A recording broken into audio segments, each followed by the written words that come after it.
Yeah, our Rick. Yeah. The Rick to our Morty. Is that how? Yeah, that's right. Morty. You guys got to talk about Dagoth, Morty. You got to talk about Dagoth.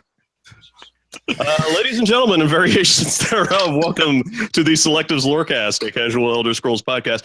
You thought we were dead, and there was a lot of evidence to support that, and yet here we are. We've come back like a corpus beast. So fuck your science once again. Yeah. So anyway, my name is Chris Nelson, but everybody calls me Rotten Deadite, and with me today are... I'm Corey. I have lots of names, but we'll stick with that one for now. And I'm Claudine. I go as Lorelyn Galassa on Reddit. My name's Luther. I am also known as Darcius. And I am Michael, though you may know me as Scourgicus or on PSN as Moon Sugar Leader.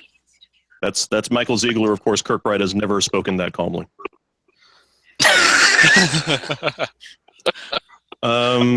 So today we're talking about Dagoth, which we've been trying to do for what seems like millennia, and we've literally over a year. Yeah, that's right. Yeah, literally over a year, and so we finally got the gumption up to do it, and everybody's schedules calmed down, which is weird because we're heading into the holidays, but whatever. Dagoth is the big bad evil guy in Morrowind, and one of, in my opinion, the best bad guys ever written. No, see, you said he's a big bad guy, and I have a bone to pick with that. Oh, no, please do, because that's actually a very good point. So, in all the other Elder Scrolls, you have a dragon that wants to eat the fucking world. You have Mayor Dagon, who's just a little kitten playing with the yarn ball of Nirn. And then Nice. you have Dagoth, so who could be argued either a bad guy or a good guy, depending on your point of view. Well, he definitely has a bone to pick. He's got beef. And let's actually talk about why Dagoth has beef. Dagoth used to be known as Vorin Dagoth. Yes. In his mortal form. He was the head of House Dagoth in Morrowind.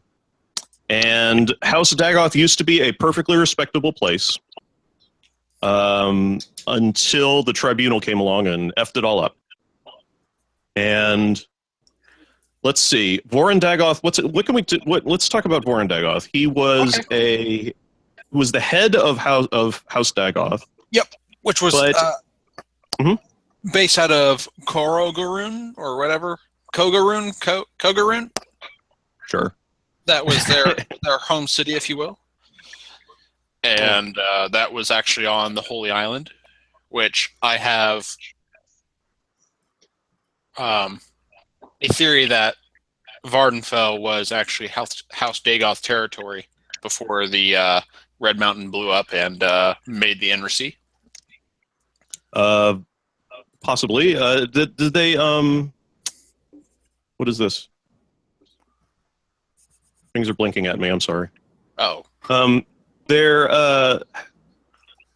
was an early Morrowind map that was mapped out in grids, I think, that had it did mention, I think, whose territory was where, but that was mapped out for late Third Era Vardenfell, not when House Dagoth was still a thing. That's true, yes. But Vorin Dagoth led House Dagoth. It's hard to say how big or how important House Dagoth was, but it is likely, I think, that Vorin Dagoth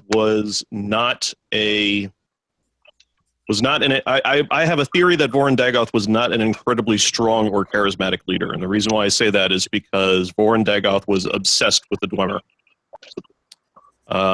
He was considered by Indoril Nerevar to be the leading expert in the Dwemer, which is a nice talent to have considering the fact that you're talking about people who don't make any sense on purpose. Yeah. And so when Indoril Nerevar had issues with the Dwemer, or when he had to deal with them, he brought along Vorin Dagoth, and we are led to believe that the two were quite close. Were they besties? I don't know. But it certainly sounds that way, and it certainly seems to be the way Dagoth remembers it. I have a theory that he was like that nerd friend that everyone has, that token nerd friend that you need help with your homework on, and that's who you bring about. Yeah, yeah. Was it Lady Nerevar who said that he was the guy who dressed in all black and sat in the back of the class and read too much Lovecraft? I don't know, but that is now forever attributed. Okay. Yeah, I can relate. Yeah, I was friends with a guy like that. And so as history, well, one version of history tells it, Voron Dagoth was the guy that Nerevar brought to Red Mountain with him when they found the tools of Kagranak and the Heart of Lorcan, and Nerevar sort of slammed on the brakes and said, "All right, listen, I know a guy." And he brought in Voron Dagoth and said, "What the F are these?" And asked him what. And in some versions of this history, Indoril Nerevar asks Voron Dagoth, "What should we do with these?" And Voron Dagoth says, "Well, we should study them and never use them." And in other versions, I think that's either not mentioned specifically, or I think Nerevar comes up with this idea himself.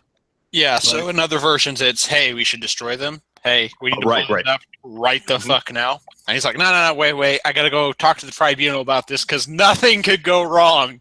Yeah, what could you stay here and watch this.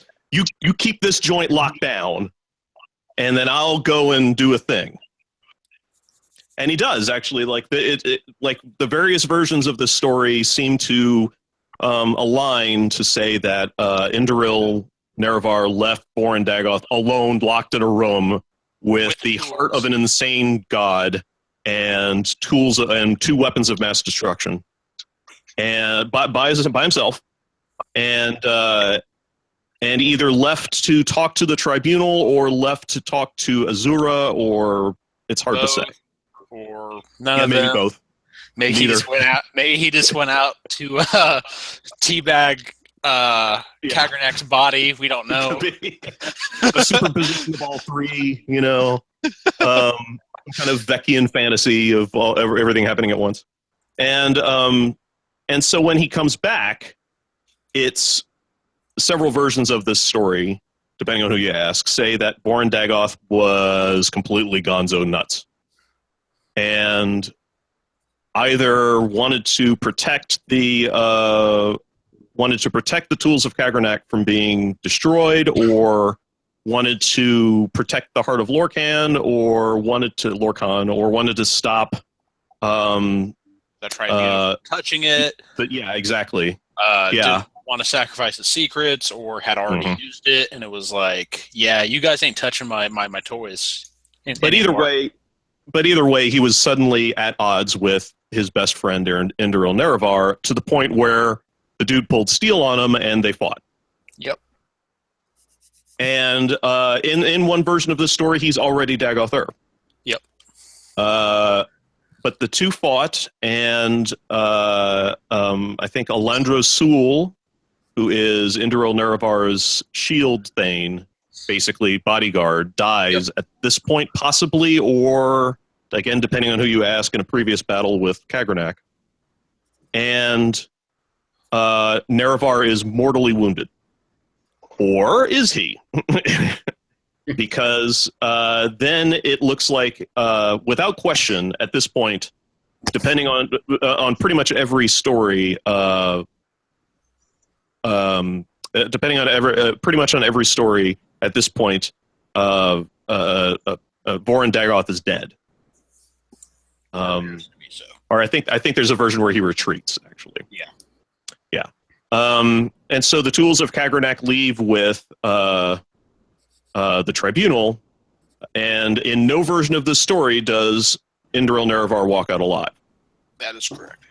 Correct. In one version of the story, they just stopped talking about him altogether. Yeah. Which always struck me as odd, but whatever. So So at this point, the common themes here are that Borin Dagoth has been locked in a room with a crazy as a loon heart and some horrible weaponry, and goes nuts, is killed in close proximity to the heart. The heart, by all records, the heart never leaves this chamber. So it's safe to assume that at this point, Borin Dagoth's soul or essence has dissipated or become one with the heart of Lorcan. Keep doing that. So that's what we know about Borin Dagoth as a mortal. He got the raw end of a deal by every account in the books. And there wasn't really a good option left open to him. It's one of those rare situations you get in storytelling where bad things just happen to good people, and there's no way around it. But just because he got a raw deal doesn't mean he was good.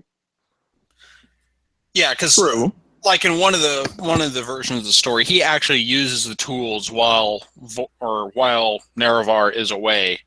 And so it's not he's become one with the heart, it's that he's tapping into the heart, like the Tribunal would later do, and has gone to the God place, right? So when he's killed, he goes to the God place and then just wakes back up. Right. Well, I think didn't he screw up on that? He didn't know how to do it right. That I think that might be one of the arguments, that he misused the tools. Yeah. So, or I would argue that if he did use the tools, he did exactly what Dagoth told him to do. That Lorcan told him to do. I would say that Lorcan instructed him to use the tools that way. Yeah. Well, if he used them at all. That's if the Whispering Heart is to be believed, right? Right. Yeah. It is possible to construct the story in a way that the heart never actually whispers to Borin Dagoth while he's locked in a room with it. Yeah. Yeah. But I really like the. So I have this version of the story that I have in my head, which I like a lot, is that obviously because it's my version. Is that the heart of Lorcan speaks to Borin Dagoth. Lorcan, damn it, Nelson, speaks to Borin Dagoth about. Well, because it's the heart of Lorcan, it speaks to him about what is at the heart of Lorcan itself, which is the knowledge of the non-existence of the universe, of the tower and the wheel, and of the desire for escape and the Chim-esque "we are all one" message. The whole inconvenient truth, if you will. Yeah, exactly. And the theory that I have in my head is that Lorcan's heart, and possibly Lorcan itself, are very, like, it's impossible for it to communicate on a human level. In a sort of I mean, Elder Scrolls doesn't really tread as close to Lovecraftian mythos as other fantasy settings do. I mean, it does a bit, but not as much. And I think this is one of those times where it does, where it says, where Lorcan is communicating to a human, and the act of that communication, no matter what the message is, just blasts his mind into pieces. Yeah. It just turns into a gibbering wreck. And my theory is that Lorcan communicates the most important thing that it can communicate, the what is at its heart, which is that, we are all one.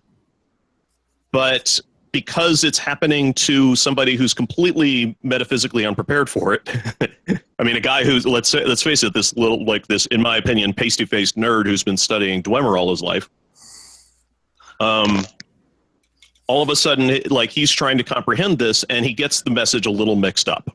Yep. And it explains, and I think this explains why Dagoth manifests himself as the Blight, because as people become corpus, and they describe the transition as becoming one with Dagoth himself. You lose your sense of oneness and become part of a whole. And I think that this is Dagoth interpretation of the message of Lorcan, which is that, we're all part of this one big dream. And Dagoth, all instead of I are all weak, it becomes you are all me. Yeah. And Dagoth does this communication and this absorption in dream. He talks to the dreamers, the pre-corpus beasts in dreams, and they become followers of Lorcan, of Dagoth, and and they become absorbed into this, uber entity of Dagoth, and it's Over collective. the over collective, yes, the oversoul, and which in case you haven't been paying any attention, is a common theme in the Elder Scrolls. It's what happens to the Dwemer, absorption into an oversoul. It's what happens to the corpus beasts, and the followers of Dagoth. It's technically what happens to Alm Savi. It's what happens in a way to Talos. Many become one, and the power that they gain from it. Yeah. And in essence, this is also, I might add, why what the Altmer want to happen. They want everybody to revert back to their ethereal state of one giant magical heaven, which is a lovely thought, and we should all get behind them and join the Thalmor today. Thank you. Yeah. We just have to wipe out all humanity first. Well, there's steps, okay. It's a laundry list. Not just biologically, but metaphysically. Yeah. The idea completely off the face of reality. It's going to be freaking sweet. So anyway, that's sort of like that's kind of like the easiest way to explain, in a satisfying way, what the background story is to Dagoth. Somebody else take over so I can pull Franzen in. Okay. I totally see where you're going with that, and I agree with that. Well, to an extent. Okay. So I'd like to throw a monkey wrench in because that's what I do. Go, let's dance. Okay. So first things first, do we think that the heart of Lorcan was used in the construction of Numidium? Yes. Yes. It's kind of now hard to say. Everybody turn to lesson 36 and look at what happened to poor Numidium at the hands of the tribunal. Would that not alter the heart of Lorcan, so that when it speaks to Dagoth, what we're not hearing is the dream of Lorcan, which is all love and happy and I am I or all we, but something much more. And hello, Chris. It's good to see you. Is this recording? Yes, we're live right now, Franzen. Oh my god, hi. I'm causing trouble. No, I don't like that. It's driving me. So, what were you saying? That maybe Numidium didn't exist until afterwards? No, what I'm suggesting is that, okay, so hold on, let me go back to... I'm looking at it. So I'm really weird because I have sympathy for Numidium. I feel bad for him. Oh, really? I really do. Give me a second here to get into it. I thought I had it up here, but I don't. Well, one tries. Sympathy for the devil and all that stuff. A giant robot born to stomp all over the world. You only have one trick, really. I mean, who can blame you? True that. All Well, right, the only thing you can say is nope. I mean, kind of sucks. Yeah, it's the only word you know. You're going to say it. When you've got a brand new hammer, everything looks like a nail, It's very true. Okay, so And from even lesson... things that aren't nails are nails. Okay, go on. All right, so from lesson 36, Dwemer High Priest Kagranak then revealed that which he had built in the image of Vivek. Boy, we could talk about that for an hour. I swear to God. Right? It was a walking star. which is a reference to Crowley, which burnt the armies of the Triune and destroyed the heartland of Veloth, creating the Inner Sea. So this was like it happened for a while. Each of the aspects of the Alm Civi then rose up together, combining as one. Right there, you were talking about that, Chris, and showed the world the sixth path. Am took from the star its fire, Set took from it its mystery, and Vec took from it feet. Come back to that, which had been constructed before the gift of Moloch Baal and destroyed in the manner of truth by a great hammering. When the soul of the Dwemer, that would be Numidium, could walk no more, they were removed from this world. Now, there's a couple things here. In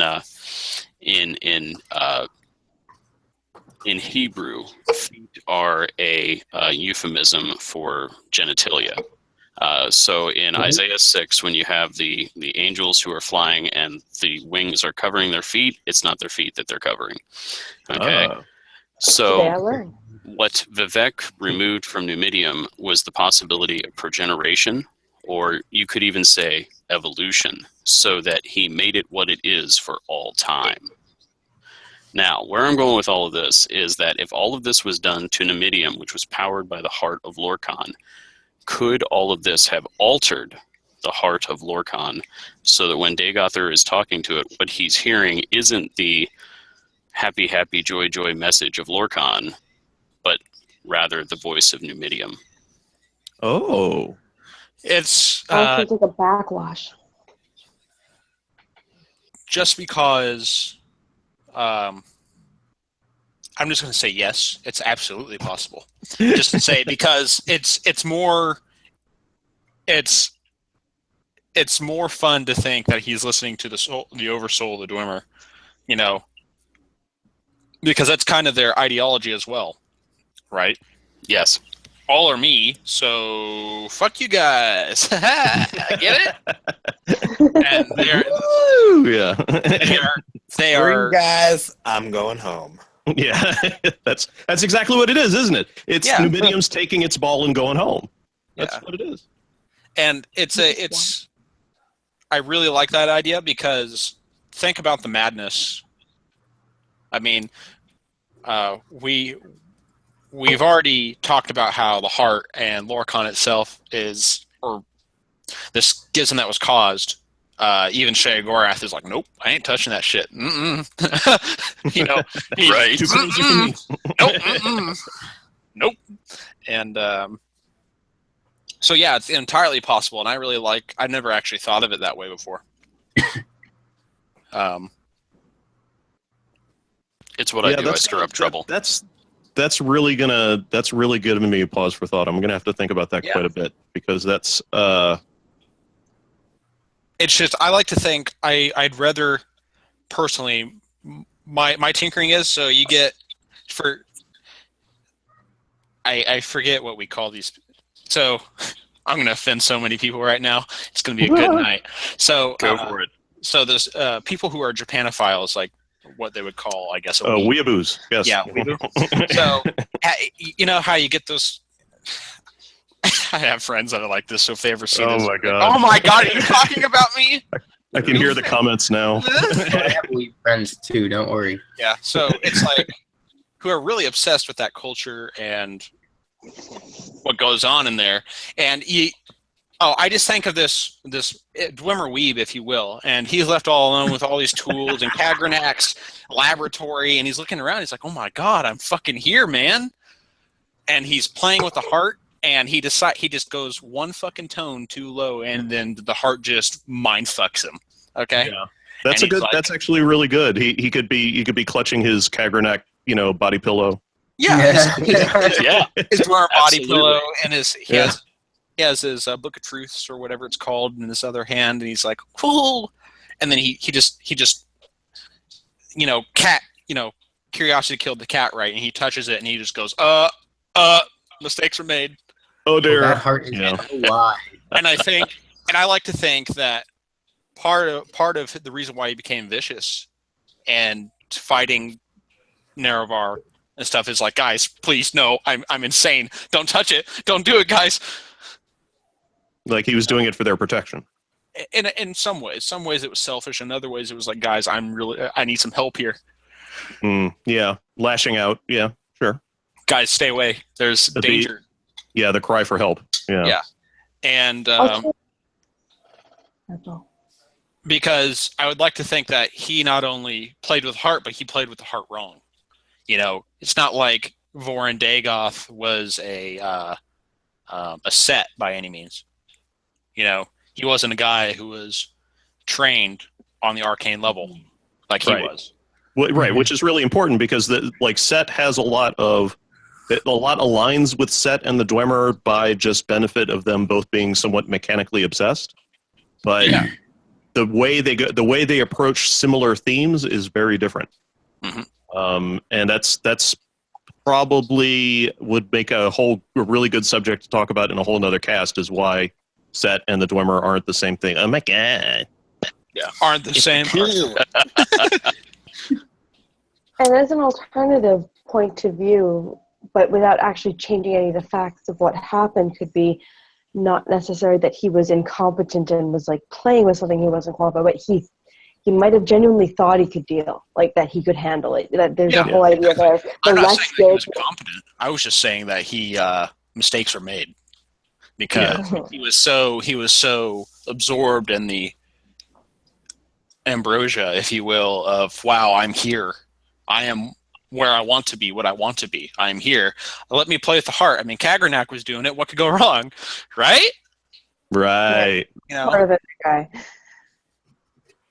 Franzen, say something so that shows up on the big screen. Hi, I love you, and this is Vivek. Yeah. Is that on your shirt? No, also, I love you, and this is the first page of Velocity Come. Oh. Yeah, buddy. The world debut. Yay. Anyways, Dagoth, he's my homeboy. Yeah, he doesn't show up in Velocity Come, does he? Yeah, he does. Oh, he does. Is your Dagoth, or is it just a Sharmat? The Sharmat does not show up in the first issue. So he's still a hero and a good guy. Oh, that's cool. Nice. And he doesn't show up in the first... Oh, wait a minute. There's an alignment here, isn't it? Between Shazam. Shazam, no.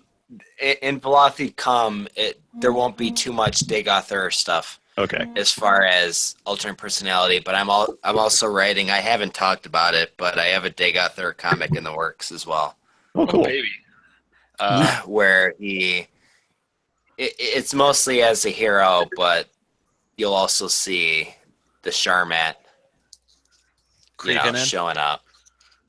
Yeah, because it starts off like setting the scene of Vardenfell and random kid is crossing the street, but oh my god, there is the Tamriel version of a car about to come crush him, and then next thing he knows, the kid is on the other side of the street, safe from harm, because Dagoth slipped in between the seconds and pulled him out of harm's way.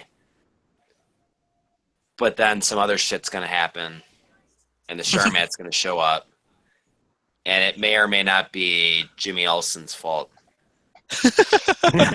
Nice.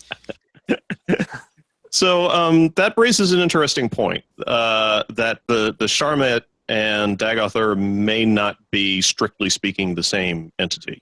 They are and they are not. So I would say Voron Dagoth and Dagoth are two different people. The Sharmat, in my own personal belief, is a higher dimensional mantle waiting to be taken. Yes. And can be taken by anybody, and just the most prolific and well-known is Dagoth, for all the obvious reasons that we're having this podcast in the first place. Yeah. So the Sharmat is a role, a mythic role that's happening? A mythic role. It's a constant. The twin of the warrior aspect of the enantiomorph. Interesting. Why the warrior, not the thief, or even the observer / Well, okay, all right. Let's break it down to ruler, or I'm sorry, king, rebel, witness. Specifically talking about Dagoth, like if we're gonna take, okay, so it kind of breaks down to quantum mechanics of the soul, but you have the ruler, which could be Nerevar or the tribunal, but I think Nerevar works for the purpose of this specific conversation. As the ruler, the rebel being the Sharmat or Dagoth, and the witness being the Nerevarine. And this isn't. I'm speaking about an enantiomorphs in a purely generic aspect of just roles, not necessarily the actual enantiomorph itself. Yeah, but just in terms of roles, that's the way I've always pictured it with those people. Sorry if I already lost track of what I'm talking about. I'm like, this 7 Scotch is deep right now. It's early Thanksgiving for friends and for you kids at home. Yes, so. It is. We just ate turkey and it was delicious. So you've got tryptophan and 7 Scotches. I'm tryptophan, my friend. Yeah. Well, I just want to return to what you were talking about earlier, Michael. Is I want to say that is completely plausible. Please write that down and proliferate it, because that's a good discussion waiting to happen. I'm completely unprepared for something that. Yeah, that just it flipped it on a way that I'd never looked at it before. So I put it out a while ago. It's called "Sympathy for the Devil." It's on Reddit. I'll see if I can. Dig it up. Something for us to link in the comments. Yes, indeed. Or more appropriately, to forget to link in the comments. I also have, after we talk a little bit more about the Sharmat, I also have controversial thoughts about that. But first, can we maybe talk about, because I don't remember if we did this in a previous cast, what is the Sharmat? Yeah, sure. Yeah, go ahead. I'm digging up links. Go ahead. All right. Well, here's what I think the Sharmat is. I agree with Chris. He's some sort of interdimensional thing that exists in the dream sleeve. Probably an urge of the original creation event. I'm not sure, but I think that it is trying to make everything whole again. It views the dreams as some sort of wound that needs to be healed. And so it's trying to make itself whole by taking the dreams into itself. So to speak. I like it. I view the Sharmat as displayed by Dagoth as trying to make the Velothi, not necessarily Tamriel, but the Velothi one people again. Because interesting. It explains. Sorry, go ahead. Go ahead.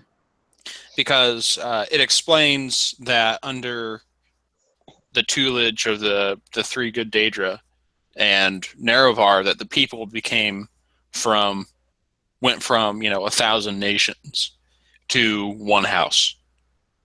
Right? Yeah. They went from 1,000 nations to one house, and then when Nerevar was pruned again, or killed rather, they became many houses. They weren't even like they were before Nerevar. They were something completely different.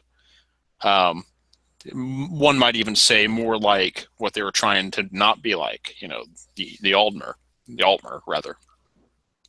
So I view Dagoth saying, hey, all of the Velothi culture is not Velothi anymore. I feel like died with Nerevar. It's tribunal now. Yeah. Yeah, it's tribunal. It died with Nerevar, so I'm going to restore the Velothi to being Velothi, one people again. And the way I'm going to do this is by making them all me, because I above all else am Velothi culture. It's how I he feel like views himself. that's Dagoth talking Yeah. when he's talking Yeah, about that. Not the Sharmat when he says, but Yeah. that's what Dagoth So Dagoth is using the Sharmat to do that. yeah, through his mini or the Sharmat, he thinks he's doing what he wants to, but it's actually he's doing what the Sharmat wants to, which is they're spreading his both influence. they're doing Dagoth and the Sharmat are the one and the same, and while Mhm. they may have, they're one and the same. So the restoration of Velothi culture is the same as the Sharmat's goal. It runs in the same vein. Yeah, I like to call the Sharmats the limbs of the original Sharmat because they're just little tiny fingers or arms that are like puppets, kind of, for the Sharmat. I actually think that Mirak is another Sharmak, which we could get into a whole big thing on that. But Yes. yeah, he's definitely another Sharmat. But I feel like they intend to do something, and the Sharmat is kind of influencing them to do it in the way that he wants to do it. I don't necessarily think that the Sharmat is influencing anyone, because I think once they become the Sharmat through their actions and what they think, their worldview, they become the Sharmat. They're indistinguishable. There is no demon on your shoulder. They literally are. They become a force of the universe. Yeah, they definitely become a Sharmat. But I don't know if they're in harmony with each other. No, not necessarily. I don't think so, because until their ego is completely gone, and the over-eye or not over-eye, but the eye and the ego is completely gone, are they in harmony? And that's why even among the mirror brothers and sisters of the Adrix and even some to the extent the Daedrix, you don't have harmony. You have them fighting one another. Yeah. But anyway, that's why I think, in the lens of Dagoth, what he is planning to use Akula Khan to achieve is the restoration of the highest point of Velothi culture, the highest point of Ptolemaic,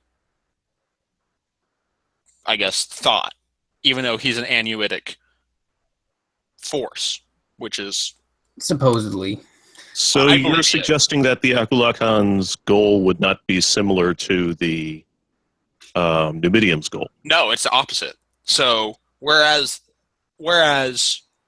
the Numidium is noping everything out of existence, if you will, Akula Khan is reinforcing existence in its worldview. Image?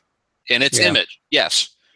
It is saying, okay, you are like this, whereas Numidium is saying you are not.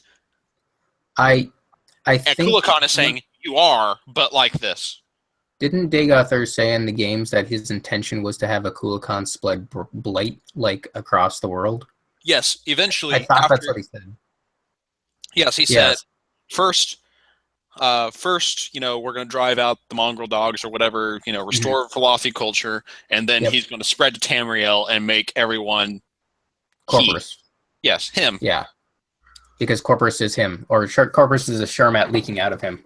The blight disease, yeah, exactly. And that's, I think, in that respect, you're right that it's the opposite of Numidium, whereas Numidium wanted to destroy everything and nullify everything. Akula Khan's goal is to make everything become a whole.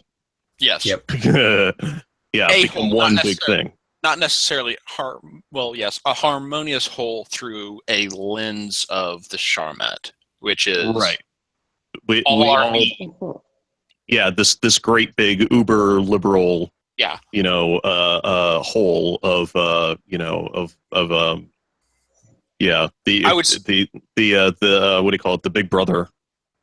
I would even say everybody's drinking the Kool-Aid, so it's not really Big Brother. Yeah, I would say okay. You're like a super collective. I would say it's like the next metaphysical step from where Lorecon began. When Lorecon began, God damn it! It's the end of Neon Genesis Evangelion. The Human Instrumentality Project. Oh, God damn it! Now Fucking who's the anime was a mistake. Now who's the I don't know what any of those words mean, and I feel very sorry for it. I don't know why, but I do. You can No, watch I know you can watch the show if you want. You won't get anything out of it. No. You can listen to our viewers drop like crazy right now. I love these Because I love to shit all over NG and I you know, and it doesn't make me any friends. But You anyway, love it. Go ahead.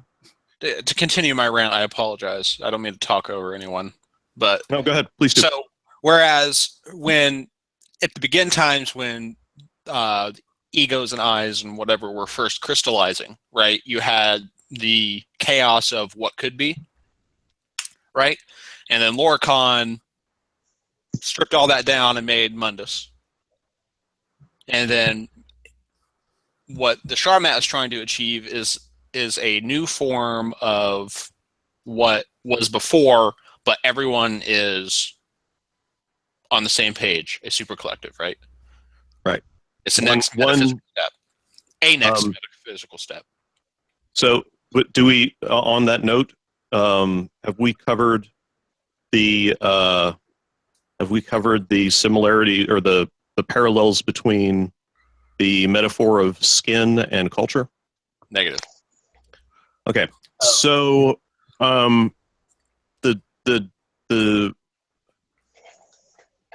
okay. Let me. It's late and not enough coffee. So the Dunmer cultural shift from the Chimer is represented by the changing of their skin.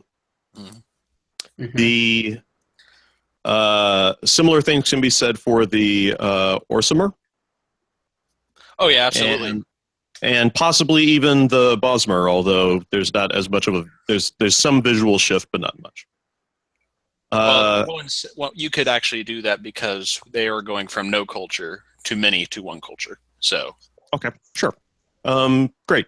And that makes me sound smarter. Yeah. There's another one coming with the Thalmor too, which we'll get into later. Okay. So when the Dwemer unify, they become the Numidium skin, which is as many things are in Elder Scrolls, a metaphor made real for the Dwemer culture unifying behind a single golden bot of no. And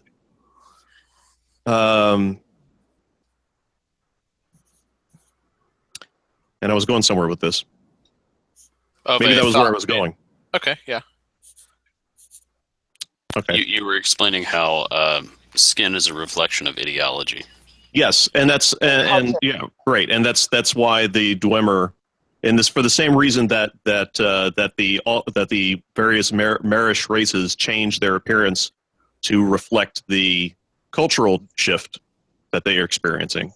The Dwemer become literally or not literally, or perhaps literally, the metaphorical or physical skin of the Numidium, which is why the Numidium can be considered to be the personification or the physical manifestation of the Dwemer ideal of, universal nullification. So there's a thing about that. Mm-hmm. Sorry, no, finish your sentence. No, I was done. What thing? Okay, like to have the skin is also ultimately like something very superficial. So while it may be an expression of a culture or an ethos, it's not. It's not the heart of the thing. It's not the bones of the thing. So I think that might be part of like the fundamental misunderstanding. It's the face value or something. It and is. That's why they end up with no.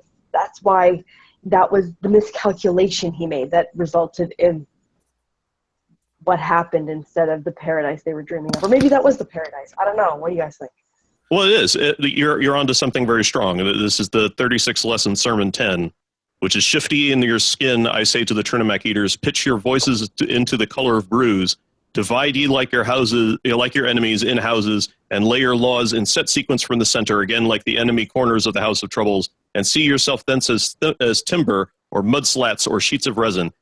And here's to your point. Then do not divide, for yet is the stride of Sithicet quicker than the rush of enemies, and he will sunder the whole for the sake of a shingle. And that's exactly what you're talking about. Vivek says, shift to the color of bruise, appear to divide yourself, but don't actually do it. It's a feint. And so I guess what I'm shooting for here is what Vivek is suggesting similar or the opposite to what the Dwemer do?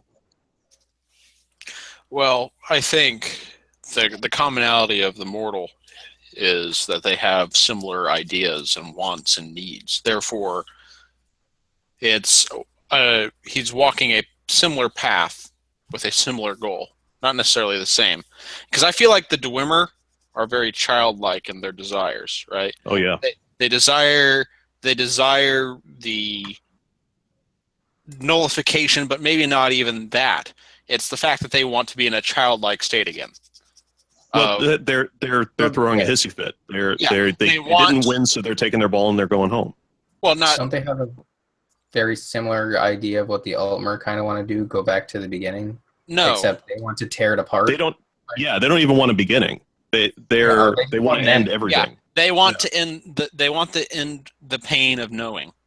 Do you guys are you guys familiar with one of the there's a psychological school of thought about suicide, which is that people who become so depressed that they kill themselves are basically they've gotten themselves emotionally to the point where literally anything other than what's going on right now is preferable to what's going on right now.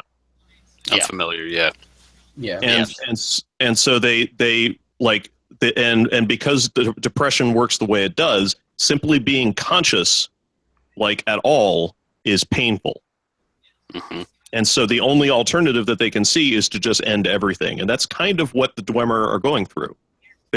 Just the simple act of existence for them is so abhorrent that they're willing to just completely eradicate everything because anything's going to be better than this. And like depression and like suicide, it's kind of a bullshit idea. It's terrible and it's tragic, but it's not good logic. No, it's not good logic, but it is logic. It's right. It follows a there's a series of logical progression to be made, but it's not sound an illogical conclusion. Yeah. Right. Exactly. Yeah. So I don't want to say too much, but this is actually a subject that my next major codeverse writing is going to deal with, and that the Dwemer were actually not logical whatsoever. They claimed to follow the gods of logic and reason, but they were existentialists instead. Right. Yeah, and that's a very good point. Aren't all logicians at first? Aren't they all? The thing is that you have to be existentialist in order to know the idea of null and that nothing matters, because you lose your faith in what that is and you become that. Well, existentialism isn't nihilism. You got to remember that. Right. Existentialism says that everything is meaningless, but everything has meaning, regardless. Well, maybe that's what they forgot. They could have forgotten, yeah. Yeah, eventually they forget. They forgot the second part to that clause. That everything has meaning. Yeah, the real trick, spoilers. So the real trick with the Dwemer is that they made, the mistake they made was linking ontology and meaning. That for something to derive meaning, it has to exist. And in a universe like the Elder Scrolls, that just doesn't fly. Yeah, it really doesn't. And that's one of these things is not like the other. One of these things is not like the other, and that's where they ran into their problem. I'm never going to find it in time, but there's a great part of Carl Jung's The Red Book where he talks about magic. Mm. And I'm paraphrasing because I haven't actually finished reading it yet. But in sort of to badly encapsulate it, he's basically saying that that magic and the study of magic is the practice of studying something that cannot be understood. Interesting. And to acknowledge the fact that it is impossible, and to just keep doing it anyway. Right. And it's, like he has a conversation with a magician at one point in this book. There's a dialogue between Carl Jung's dream state and this magician. And it's absolutely infuriating because Carl Jung keeps asking him in this dialogue for a straight answer. Like, what is it that you do? And the magician is basically like, oh, I waste my time all the time. I don't do anything. Nothing of substance, that's for sure. And Carl Jung's like, well, everybody here seems to think you're a really amazing magician. And the guy's like, oh, yeah, I am. I'm freaking excellent. And Jung's like, well, what lessons do you have to teach me? And the guy says, nothing. It's all everything I do is just absolute crap. And I'm excellent at it. And it's like, and Jung's character is just like, you know what? Fuck you and fuck your magic. And he just leaves. He just walks out of the conversation. He's just like, what a dick. And he just leaves. And he's bitching about it to himself on the way back, the way out of the conversation. Like, what an asshole. And it's a great piece of dialogue because at the end of it, he's like, and as he's walking away, he suddenly comes to the realization that he may have just learned some magic. Yep. And that's the great realization that at the end of it, where he just sort of goes, "Oh shit! Did I just get schooled? That dude just learned me." And it's a great, that whole book's like that. It's really good. But I'm going to try and drag us back onto the subject of Dagoth because it's starting to become very apparent that we need to dedicate a cast to Numidium now. Hey, we need to dedicate a cast to a lot of.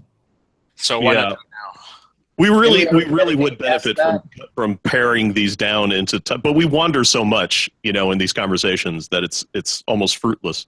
We say we're going to start talking about Dagoth, and the next thing you know, I'm going to start talking about multidimensional mathematics. So actually, on that note, let me throw out my conspiracy monkey wrench with the Charmat. So I'm always a big fan of going meta and taking things further up because Elder Scrolls is a subgradient universe, and that means that things that start at the top with the Godhead weave through the narrative of all the subgradients. So what is the noumena of the Charmat? Oh fuck! I'm bad at noumena. What is the thing? What is the thing from which all the subgradients have been derived? Ah, I see. How far up do you want to go? The Godhead? I'm saying the Godhead, yeah. Okay, and then from that, Anu and Padme. Padme. The Godhead, where are we coming from? We're not talking about the Amaranth, right? We're not talking about Anu. No, we're not talking about. Well, here's my idea, and then feel free to tear it apart. So, the TES universe, from one understanding, is the dream of Anu from the children's Inuit, and that's a whole other subject for another time. But in one understanding of that, Anu and his other Padme, who is actually himself, the darker aspect of himself, murders Anu's wife, and unable to deal because he can't accept the darker side of himself, and he can't accept the weirdness of this triune relationship, so he kills Nur and may or may not kill that dark side of himself, and then goes and sleeps in the sun. In his dream, which is the TES universe, he appears and his other appears as Padme. The fact that Nirn is named after Nur is a whole other subject for a whole other cast. Yeah, because there's a lot there. There is a lot there. What I want to suggest is that the Charmat comes from the Godhead itself. This idea of we have to make everything one, we have to put all the pieces back together. That's the struggle that Anu in that top level dream is struggling with because he cannot reconcile to his Padme. Oh. So the inability to reconcile with the other to allow the other to exist. Yes. In a universe of order, you can't abide chaos.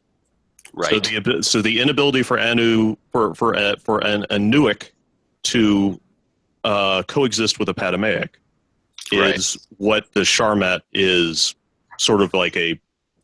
I'm getting from your argument a personification of that. Yeah, and the problem is that in the subgradient of Anu's dream, it is distorted through his own rejection of his other, so that the Sharmat becomes not a unifying force, but a thing of violence. Right, and this is also echoed in almost every single other aspect of Elder Scrolls early myth, including the Elnafey and the Wandering Elnafey. Definitely. The Daedra and the Aedra, which are our ancestors and not our ancestors. The Elnafey, which are us, and the Wandering Elnafey, which is everybody who isn't us. Yep. The man-mare conflict, so the mayor, the Altmer saying everybody who isn't Altmer, if you're not with us, you're against us. Yeah, this works well. It's the urge of... What's yours? Go ahead. Okay, it's the urge of the Anuic force of the Godhead trying to other everything else and stop all the others. Or just try to reconcile it. You know, Yeah, but in doing so, it's trying to make everything the same. I'm not on the level of the Godhead. It's probably trying to create what you guys were talking about earlier, where that like kind of ultra liberal yes to everything kind of can't we all get along? But filtered through the dream of Anu, it becomes something different. It becomes almost like a gray. So I'm sorry, say that again. It becomes increasingly complex. Is that what you mean? Increasingly complex, and because Anu's psyche is so tortured because of what he's done, that kind of when you become a dream, when you dream a dream, the dream becomes you, and all of your narratives fill it. Which is, sidebar, why I think the Jewel failed. We'll talk about that another time. All of Anu's narratives and his internal conflicts are what end up into the dream of TES, which is why everything in TES is about conflict and about othering. Right. Hence the arena. Yeah. Right, hence arena. And so then when the Sharmat, which was originally a unifying force, filters down through him, it becomes it's not let's all get along. It's shut up and do what I tell you. Right, exactly. Yeah, that's exactly what the Sharmat is. It's get in line. It's, Order. We line them up against the wall and pop goes the weasel. So the Sharmat is a personification of this force then. Yes. It's so easy to say it's a Anuic. I really do think it's really easy to call it an Anuic force. I don't know if it is. I think it's entirely alien. Yeah, I can see where you're coming from with that. Yeah, that's valid. Yeah. It's definitely not as clean and simple as... You can't really describe Anuic forces as being, anal retentive, highly organized. That's not really what it is. Nothing is white and black in the Grand Maybe. Yeah, great. True yeah, that. Yeah, well put. Yeah. But I also don't think it was born from Anu either. So I just want to clarify: it wasn't born from Anu. It was born from the Godhead, which is different from Anu, in my opinion. Well, you can say that. Well, I don't. Man, we're getting off to another tangent again. Yeah. Well, what Anu is and what the Godhead is. Yeah. So let's honestly, so to try to summarize the past 20 minutes of conversation, it is possible to argue that the Sharmat and Dagoth are not the same entity necessarily. Not always the same entity. Or not always. Yeah, very good. Yeah. They're certainly depending on your point. I'm sorry. It's like not every Shezarine equals Lorcan. They're aspects. Bingo. Oh, that's a great way to put it. Yeah, that's exactly what it is. Yeah. Yeah. Great. Yeah, exactly right. Yeah, on one hand it could be a subgradiency, which means that it's it's a variation on a theme to use to use the Arbus as music. Yeah, that's a really great way to put it. Does that mean there's a Sharmatine? Oh, God. Yes, actually. If there's a Narrowing, there's a Sharmat. It has to exist. If you really want to hear a sociology major talk about quantum physics, proceed with this conversation, but... Go for it. So there's this idea of charm and strangeness. Mm-hmm.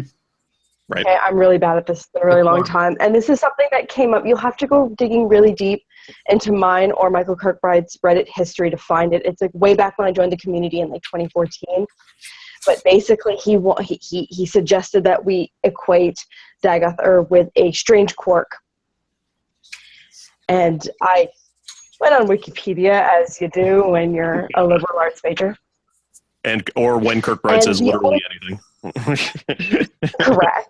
So I went there, and it's like basically this idea of this entity that is not directly observable. It can only be observed in relationship with other types of particle.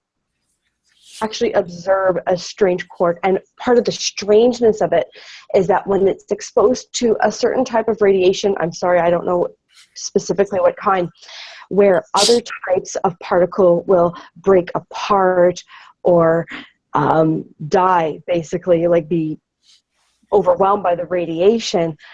The part of what makes a strange quark strange is that it gets stronger and more resilient when exposed to that type of an energy, and that made me really think of the Heart of Lorcan and Dagoth's relationship with it in there, how he have Wraithguard or Sunder or Keening to help him handle it, but he still didn't die when exposed to it. It made him stronger in a really weird kind of messed up way. And the charm quark it's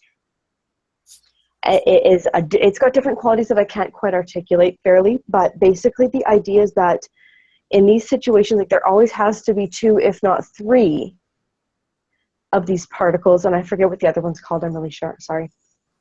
But whenever 2 of these manifest, the other one always shows up, and that is kind of like the Hortate or Sharmat thing. You cannot have one without the other. Yeah, it's the enantiomorphic structure again. Yeah. Yeah. And exactly, and it's the universe becomes unstable if you have one without the other. And forcing the other to appear. And that's in Coda. They say, don't point your camera at him. You'll make the Sharmat show up, and that was exactly what I thought of there. It's like, Alandra's soul, don't take a picture of the Sharmat. If you observe it, it will make it real. Yeah. You'll collapse his waveform and make it real. They're entangled together. Correct.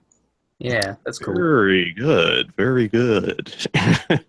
So if the Sharmat, who is his other that must... So who is his adversary, or who is he the adversary to? So He's Hortator. The Hortator. Sorry, I say that wrong. That's fine. The potato. The Hortator is someone who incites other people to do shit. Well, it's the chaos to its order. You guys! But What's the the way you Hortator were- do? He speaks and brings people together. Yeah. And the way- So what does the Sharmat do? You guys have Absorbs spent an people hour every talking. moment. People together, And but you in a guys different haven't- way. You guys have been talking about this whole time about Dagoth as this like nerdy, dysfunctional kind of toxic friend that kind of everyone has around, and Nerevar is like the opposite of that. He's like your charming bro. Yeah. Oh yeah. Oh yeah. Like he's that guy that'll give you the shirt off his back, and he's just such a great person. It's like you don't begrudge it when you suck his dick because you would suck his dick too. Like he's just amazing. It's just a complete piece of shit. I hate him, and I don't even know him. But then you meet him, and you're like, oh, I love you. That guy's awesome. Oh my god! It's like Benedict Cumberbatch. Like you can't not. I am never going to read the 36 lessons the same way again. It's Oh my all- God, from that's now on, awesome. it is always going to be Benedict Cumberbatch is Nerevar. Did you guys know that Nerevar can't say the word penguins? Penguins. Penguins? Yeah, okay. That's great. That's my headcanon's flexing and changing as we speak. All right, Benedict Cumberbatch for Nerevar. That's how it works. Fan artists, get to work. assuming your engines haven't started already, get to work. Yeah, and I think it's the opposition between Nerevar, the Nerevarine, and Dagoth that is metaphysically is something that they touch on a little bit in Morrowind, but just enough to give you a hint that there's a lot more going on there. The idea when Vivek calls them one and one, they're both towers. They're both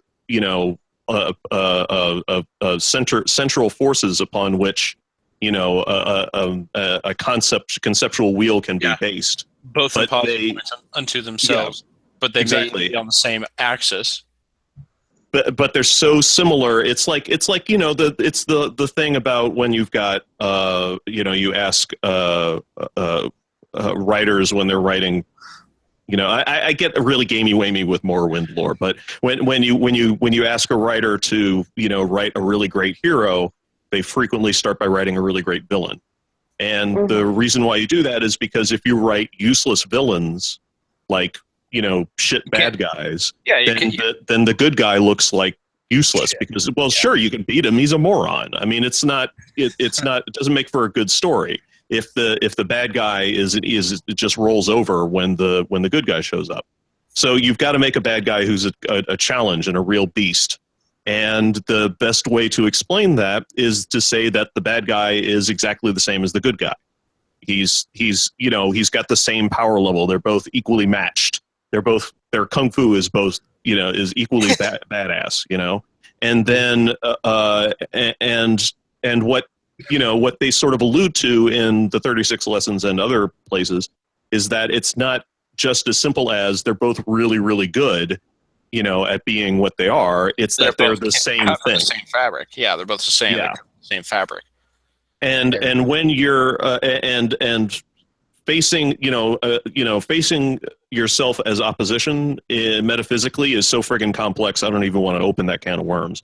I mean, that's just ridiculous. I mean, I don't even want to start. It's really complicated, and I certainly can't hit on all the big points. But if you want to start reading up on it individually, all you guys out there in YouTube land, I would highly suggest. I mean, just start. The tip of the iceberg is the Buddhist concept of loving yourself, which is hard to do because we're all kind of shit. And it's and if you're Christian, the act of forgiving yourself is very, very hard to do because we know what we did. We were there when it happened. So I think that's it's an important philosophical point to consider that Dagoth is supposed to be, or maybe I should say the Sharmet. I guess I should, is supposed to be the evenly matched exact opposite of the exact opposing force to the player character. But I don't think that. But I don't think that we should also pass up the similarities between between what the Sharmat is trying to do. In other words, make everybody one. And again, like we just mentioned, the fact that the player character in Morrowind becomes the Hortator. He brings people together. It's bringing everyone together, making them one. They're achieving the same goal for different reasons. Yeah, in different ways, but they are kind of doing the same thing, and so it kind of makes you think. Like, I mean, Vivek in the Elder Scroll in the 36 Lessons warns about. He says that Sithis is the start of all houses. It's the beginning of the emotion of if you're not with me, you're against me. It's like we were just discussing. It's the very beginning of saying us versus them. Mm-hmm. And like it or not, when the Hortator brings people together, he's bringing all of Vardenfell together to fight against something. Right. He's saying it's us versus it. But he doesn't force them all to become the same. Once the outside threat, the other is gone, then they're back to fighting against one another again. Like the do they? I mean, it's not really dealt with. The idea was that the Hortator brought everybody together so that he could lead them against, so that he could become the mythical figure, and I assume lead them against against Dagoth. But after And that once war is Dagoth fought, who's to say that the Nerevarine didn't stick around and say, okay, we kicked his ass, let's go get the Nords. I got beef with them. Yeah. But then he leaves later. He goes to Akavir. Well, that's what we found out eventually. But I mean, again, a lot of Morrowind's metaphysical concepts were built together before they really had a good idea of what Oblivion was going to be about. Yeah. So. I feel like he shows up, brings them together, and then leaves after it's done, after it's defeated. It is somewhat irresponsible, I think. What were you going to say earlier? Sorry, before we cut you off. Who? Laurel. Claudine? Yeah, what were you going to say?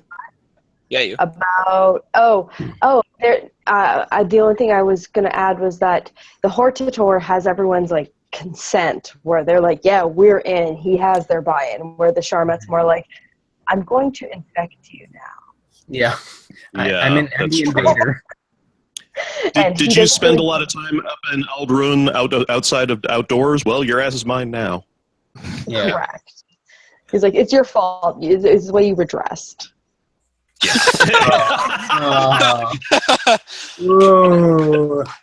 baby, you was asking for it. Sorry, guys. You didn't want to become Corpus. You shouldn't have wore those jeans.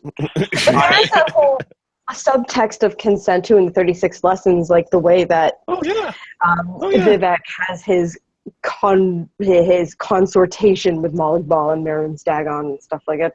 He kind of pushes the limits of consent, and maybe that's him trying to learn what it is so he can figure out what the difference between Horton or Sharmat is. He didn't know what's the difference between this asshole and that asshole, and then in his BDSM adventure he figured it out.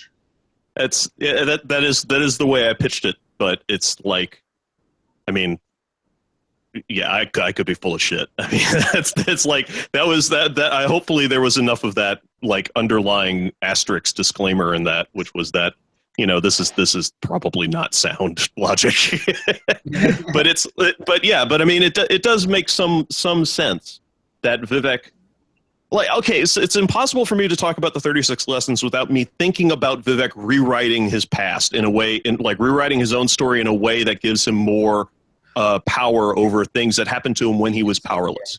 Yeah, I mean, he's forgiving himself through. Well, but see, I don't think Z was forgiving herself. I think Vivek was covering up trauma by just lying about it. What's the difference? What's the difference? Oh, there's a huge difference between forgiving yourself for being honest with yourself and saying this terrible thing happened with me and it was not my fault. Yeah. Or it was partially my fault, but I forgive myself for it. Or it was entirely my fault and I forgive myself for it. And then just saying, that's not the way it happened. It was totally part of a plan that I had, and I was completely in control the whole time.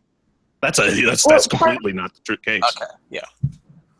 Oh, I think it could be more like, okay, these traumatic, like to Vec the man, like the boy, the child, the mortal, these traumatic things happened to him, and that skewed his idea of what is and is not right. And he had to learn that as an adult afterwards. And then he rewrote his history so that it was as if he already knew. But the process would be like, I was young, I didn't get it. I went on a spiritual journey, I figured it out, so now I can do this. Now I'm going to do it right. I'm going to erase the part of me that didn't know this. It's like I always knew. Okay. Yeah, that can work too. Yeah. And that's sort of... I don't really think the 36 lessons addresses the I'm pretty sure it doesn't really address the involuntary submission of flight, but not directly, but it certainly does hit that kind of, it does hit that nerve just about other stuff. I haven't even read talked about Sermon 15. Well, you want to do a whole cast? I mean, no, it's a big sermon. Yeah, but there might be something that talks about, that idea of consent inside of that. I know Sermon 15 almost by the back of my hand, and there's not much. What's that poem? Yeah, I'm looking at it now. Yeah, it's Dagoth being completely fucking crazy. We could do a series on this poem, Mm-hmm. sermon. It's a Yeah. big, yeah. It's got a lot of stuff. One of my favorite poems. I spent a lot of time talking about it on the New Whirling School, and I still didn't really hit on everything because there was stuff that I was leaving for later sermons, and I didn't want to if I like a lot of my commentary on the in the New Whirling School is being delayed for later sermons, because if I hit everything on the sermon that it's first brought up in, there will literally be sermons where there's no commentary. It'll be see note elsewhere. Copy paste. Yeah, and so I'm kind of trying to keep later sermons to be interesting. But as I'm beginning to discover now, I lead into sermon 19 and 20 in my commentary that the Vivek's children is going to take up all my fucking time. But there are things like the Charmat's use of the phrase "I put a star into the world's mouth to murder it." Mm-hmm. There's the basic 36 lessons thing of, well, murder and destruction is not murder and destruction, it's it's change, it's alteration, but murder is destruction without consent. Yes. Yep. Yeah. So to your point, Claudine, it's he's saying this, this is going to happen. Just relax and try to enjoy it. and it's it's really like it's kind of the only sort of note that Dagoth drops about, okay, some of you may not be on board with this. And he talks a lot about his blind fish, which is sort of which is sort of Dagoth's admission that his followers are not, Jesus. So I was casting Skyrim last week or something like that, and we brought up the blinding of the Falmer and the blinding of moth priests when they read the Elder Scrolls, and the sensory deprivation concepts in the Love Letter, and now Dagoth is talking about his blind fish. Don't forget Roll's servant. Roll's servant. Oh, that's right. Yeah, and Roll did love into a hillock. Yeah, he was blinded by the vision. So there's so again, we've got this motif of losing your sight from vision. There's Odin plucking out his eye in order to learn how to write. Yep. Which, well, I don't know if that's necessarily it, because that's more of a sacrifice of, that's the sacrifice for power, I think, is how that's interpreted. But I suppose it could be related. I just don't have the kung fu to put it together. It's really making me wish that I had tried harder to get Kirkbride on this cast. That would have been nice. Yeah. Good job, Nelson. I just expect that he would have been like, yeah, keep going, guys. Yeah, that's definitely what I thought. Yeah, keep going with that. Mm-hmm. Keep going. Mm-hmm. Yeah, just because. I'm a genius. No, I don't think it's one of those "the more you talk, the smarter I look" things. I think it's one of those. I think it's one of those things where, as Kirkbride has explained it to me, the GM doesn't tell you how the game works. Or if you like, the magician doesn't reveal how the trick is done. That's a cute turn of phrase, but it's really for Kirkbride. I think it's more about like the GM never tells you the plot. It sort of violates the whole point of running the game in the first place. If he just tells you what's going on, what the fuck are we playing for? Yeah, what we'll never talk about. Yeah, why are we having these conversations if he just comes right out and tells us? And so, in that respect, it's to our benefit to not have him on these casts, but it is not to our views' benefit, because let me tell you, we have one cast with Kirkbride on it, and it's head and shoulders like 4,000 more views than the rest of them. So, we should have a cast where he's only allowed to ask questions. I like that. Yeah, you I like try that a lot. See how far that gets him. So let's pitch that to him. He's only allowed to ask questions or heckle. Or yeah, there. Okay, there you go. that I think he'd be on board with. No, wrong. Cold. Cold. You people suck at this. Boring and therefore wrong. He'd probably work with us. It's got to be weird if he's listening to this right now. He's got to be thinking it's got to be weird to hear people talk about him and like he's not there. It would weird me out. Yeah. So the have we missed anything? We talked about Numidium skin, which I wanted to hit on.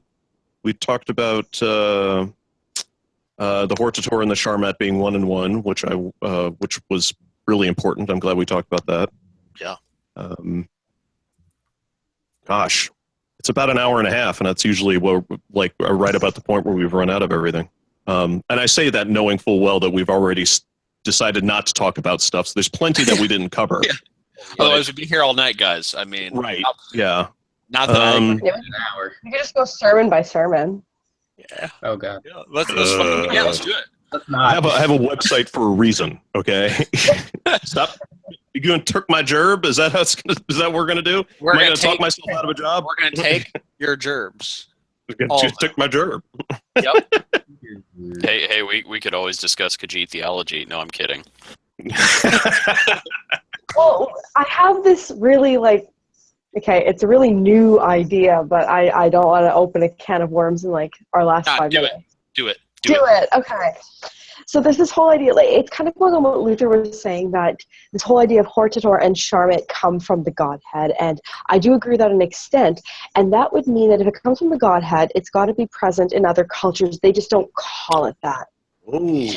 So there's this whole idea that this must exist in Redguard and Imperial and Nordic culture. It just takes different forms, and they call it something different. And I've been kind of playing around with that. So the Hortator is the Imperator. That's really good. It's the Imperator, so Alessia, and then the opposite of the Imperator would be Umaril the Unfeathered. Yeah, and there are points where we can have fun letting these lines intersect. So obviously Talos and Vivek and all those people intersect at different points. But yeah, you can. Oh, you're suggesting that Talos is the opposite of Vivek? They definitely Vivek alludes to this conversation where he goes to the space that is not a space and he sees the many-headed serpent. Yeah, which is the red diamond of conquest is what he calls it. Yeah. And there's this idea where this is kind of getting off of Dagoth a little bit, but if you go to the Hortator and Charmat of the Alessian or the Chapel of the Nines, you have your Pelinal and Umaril. And I would even say that you can put your Shezarines into this, and even the Shezarines can occupy the Hortator and Charmat roles, where they took the Lorcan aspect and they split it. And in the Imperial mindset, that Hortator and Charmat fall under the Shezarine umbrella. But that is not necessarily the case in the Dunmeri pantheon. They don't have to fall into those neat lines and map exactly between cultures, because that wouldn't be as much fun. All right. So before we end, I just want to say, so that just gave me an idea. So if conquest is unconsensual, what is the opposite of conquest? Co-op? Inclusion. A la Sun Tzu. You expand your view to include that of your enemies, therefore rendering conflict unnecessary. Yeah, that's a good one. With the Mongol. So if conflict is the center point, you have conquest versus inclusion.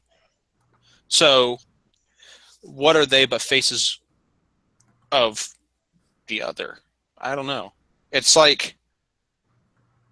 was going there or something and I've forgotten it. They are two sides of the same coin. Yeah, and isn't this what fundamentally Lorcan was dealing with, was struggling with? Was he was trying to get everyone co-oping on this, but everyone had their own ideas, so he had to eventually conquest this shit, and we end up with the mundane plane. And they tore out his heart and threw it across the world as a punishment. Yeah, well, that'll happen. But anyway, to summarize, what we learned about here today is the Sharamat and many other things. Yes. Yeah, that's right. So, what did we learn? Stuff. We learned what We we learned. don't know a lot. We Yeah, learned we that learned we need to things do and this more stuff. often. We need to do Yeah. this more often because I don't think we've got a clear idea of what we're doing for the next cast, but if we did these like every other week, I would be down with that. Like, if Oh. we, I know that we've I'd we've like to got- do a mini one every week. yeah. Well, Just get together and I don't know if talk. I can. I don't know if I can do. I know. We could maybe theme them around like the Aedra and the Daedra or something like that for the small ones. You know. Man, Um, schism. Have a mix of people. It doesn't always have to be the same people every time. If only 2 people can make it one week, it was fine listening to LJ do his solo one. Like, it's Yeah, he and I did a duo cast, ramble cast one time. I mean, Yeah. Yeah, I would like it if, like, for the most part, Corey and I were on every single one of them. I think I like that. it doesn't I have like to. our dynamic, Corey. I like the way we Oh work. yeah. Well, Yeah. one that I know less than you do, and you're more articulate than I am, and we. But Yeah, sure. I'm just, I come out Yeah. of the fucking nowhere with things that we don't see. I don't know. Well, yeah. Okay. So we'll get. Jeez. Like oh, that's right. I remember. I really, really want to do a space cast. We haven't done a space cast yet. Yes. Okay. So Yeah. let it that's be. kind of a hot topic right now, isn't it? Huh? It's kind of a hot topic right now, so it's a good idea. Yeah, that's true. It is. So why are people talking about space? What did ESO do? No, it's something Michael did. Oh, Michael, Yeah. what'd you do? Wait, it's a hot topic. I Okay. don't know. I thought it. I Because think, I think people are talking about it. Yeah, Aw. because of your artist series of articles you're writing on Reddit about, and I assume on the official forums as well, about spacefaring things. And Well, I love space lore. I think it's a lot of fun, and so it is, and it's one of the things like It's you can Star Wars, kind but of. better. Of course it is. Well, yeah, if you could kind of like identify one thing that deep Elder Scrolls lore fans love to throw around for new people, it's the fact that the Elder Scrolls series has a space, program, Yeah. and that always blows people's minds. And it's something that, like, if the deep lore nerds see like anything remotely related to the ethereal, to the Manonaut programs and stuff like that in official Bethesda or ZeniMax stuff, we just go apeshit. yeah. Yeah. We just lose Yeah. our fucking yeah. minds. It's like a big deep lore banner, A good friend of mine. if you want deep lore fan service, then just mention Manonauts, and we just cream our pants. you know? Yeah, I Yeah. saw that ESO has a Manonaut hat that's coming I out. know. eventually. I'm so And fucking hype. It's ridiculous. But here's my thing. Yeah. I'm like, you darn well better make it that the Khajiit can wear it, because the Khajiit yeah. were Mennonite before it was cool. Yeah. Fancy hat. Maybe the Keyjers are boss at space. They don't even need that shit. There you go. Well, true. That's true. They're so pro at space, they don't even need it. Yeah. That's right. Yeah, I just remember my friend who's light into the lore, and he goes, "Dude, didn't like the elves have like a spaceship thing?" I was like, "Yeah, like sunbirds." Well, how does that work? Isn't it? Well, dude, Mhm. they like Oh, well, it's complicated. it's complicated. Birds, Yeah, man, they're light.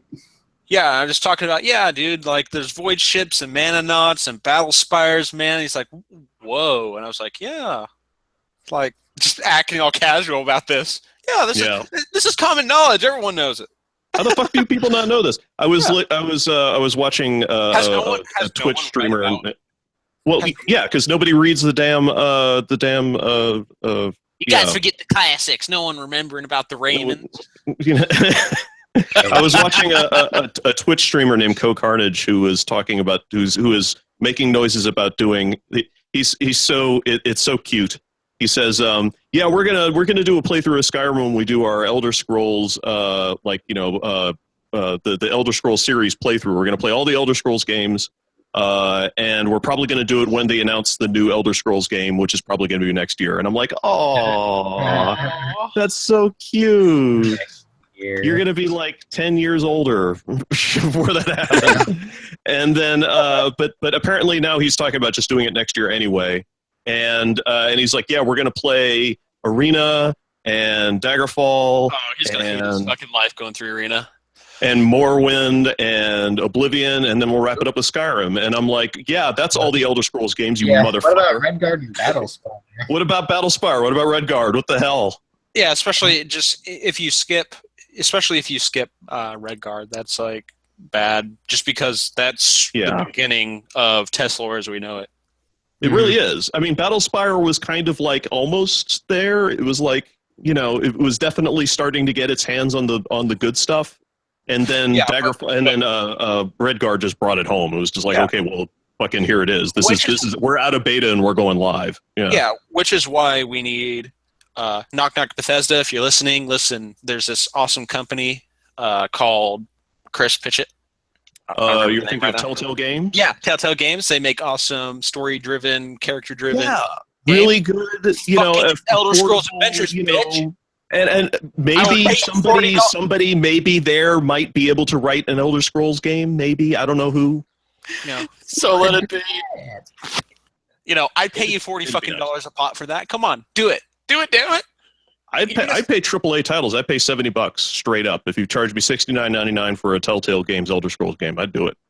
Wouldn't even I just played the first episode of the new Telltale Games Batman game, which Kirkbride worked on. And it's fucking excellent. Like I've never played a Telltale Games game before, but I knew that it was largely like cinematic with quick time events and so on. That totally undersells how wicked good the gameplay is on these things. Like classic click in that vein. It is. Well, at points it is, but it's like the way I described it to a friend of mine. I said it's the most Batman game I've ever played.